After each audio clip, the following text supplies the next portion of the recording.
Welcome back, everyone. This is going to be game 2 between Kowi and Pinder for the lower bracket finals of the SCA Open, brought to us by Steel Series. Over $450 in prizes and cash on the line here. Loser of this will unfortunately go home in third place, and the winner will go up to face Moonglade in the finals. So we do have Kowi spawning down in the bottom left-hand corner as the yellow Protoss, and we're going to have Pinder as the blue Protoss at the top right on Blistering Sands. This is a very Kowi-favoured map. Believe it or not, because he is very aggressive. He knows how to use his Stalkers and Blink Micro very well. These are cast from replays, if anyone's wondering. They were played about an hour or so ago, though, so it's not too bad.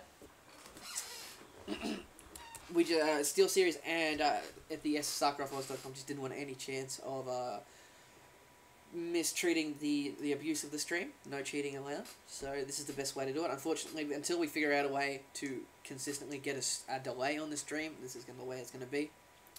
And Kowi checking everywhere for some proxy bases. Nicely done by him. This spot here is particularly favourable as of late, putting a pylon down the bottom and then making gateways behind the trees here, which is very starting to be very common on the ladder because it's very hard to attack that probe.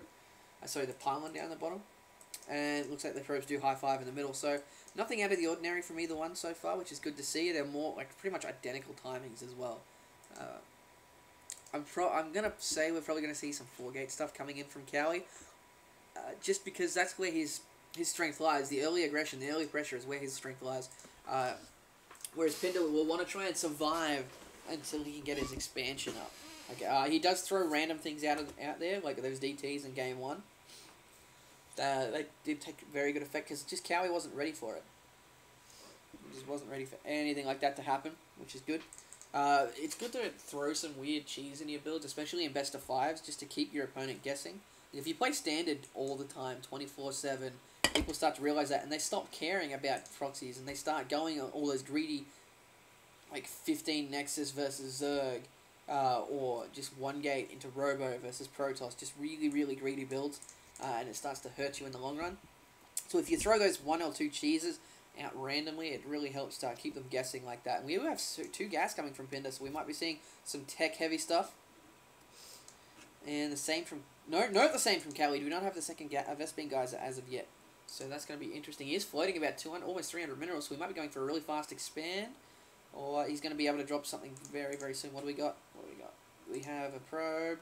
So we might be seeing a very fast expand. No, he's going to go scout with it again. Okay, so... Pinder got that pylon at the front for any kind of warp-ins to help to bolster that ramp. That is the point where you want to really keep a lot of stuff. Okay, so nice job on the sentry coming out there. Kowi has no idea what's going on in his base. Pinder's spreading out his pylons really, really nicely, getting full vision of his entire layout. Looks like we're going to have 4-gate here from Kowi especially well. So he's not spending his chrono boost on that warp gate research as yet. I'm kind of surprised at that. Proxy pylon coming down to the bottom of the ramp, but Pinder does have that sentry, and he is getting 2 more gateways. He's a little bit behind on that gateway creation. I think he just wanted to get a couple extra pylons out early, and we do have... Pinder's also behind in the warp gate research, so this is going to hurt him. So it's going to be 4-gate versus 4-gate here, people. Going to be all down to positioning, but I got to give the advantage to Kowi at the moment if Pinder doesn't mess up with his force fields. And there we go. So he gets nice force field out for once.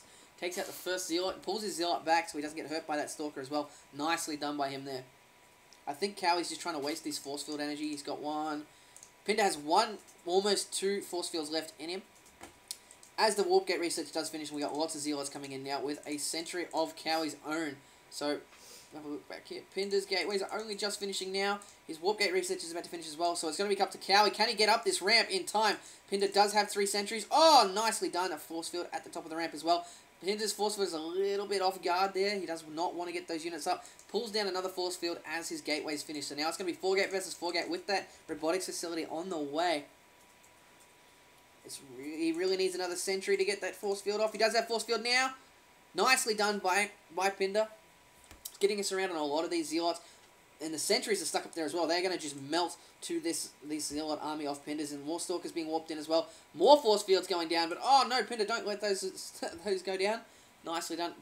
Kowi has cut probes. No, he hasn't cut probes. Sorry, my mistake. Looks like he's going to be going to try and go for the back ledge as well. Pinder probably won't fall for this stuff. He'll probably keep a sentry at this ramp at the same time he defends the back rocks. If we have a look at the units lost tab, Pinder in a very good shape. 7 units lost to 2. So we now also have this Robotics Bay and a Colossus coming. So it's going to be up to Cowie. Can he get in this main here in time? There's a couple of Zealots at the front ramp. But like I was saying, Pinder does keep that sentry there just in case. Looking at 53 supply to 44. So Pinder also ahead in the supply as well. So that's going to be very, very useful for him. I'd probably sit behind these rocks a little bit if I was him though. He's going to come in the back very, very quickly. Lots of Zealots and Stalkers.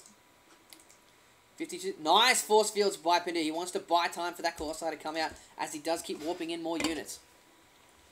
So it's going to be coming down to the micro here. Cowie does want to get in this ramp. He knows that force fields are going to be coming. And here we go. So Cowie up the ramp now. Pinder pulling back a couple of things. This Zealot did get up on top of the ramp, so that's really unfortunate for him. Pinder pulling back. There's a lot of units here. If we pull up the units, there we go. There's the force field. We do have a chrono boost on that robotics facility, but no Colossi coming out. I think he's supply capped or something, and all these units running into Pinder's probe line now. That is going to be... Oh, nice force fields by Cowie, and I think he's going to force field again. Lots of probes being taken out by Pinder. This could be game over because they're just right in their probe line. We look at the income tab once it updates. No, he's going to go snipe this Robotics Bay. If he cannot get this Colossi out and snipes the Robotics Bay, that's going to be game over, unfortunately, for Pinder, as he does try and get a lot of stuff. No, he cancels that Colossi, but there's just too many units in his main base. This might be forcing...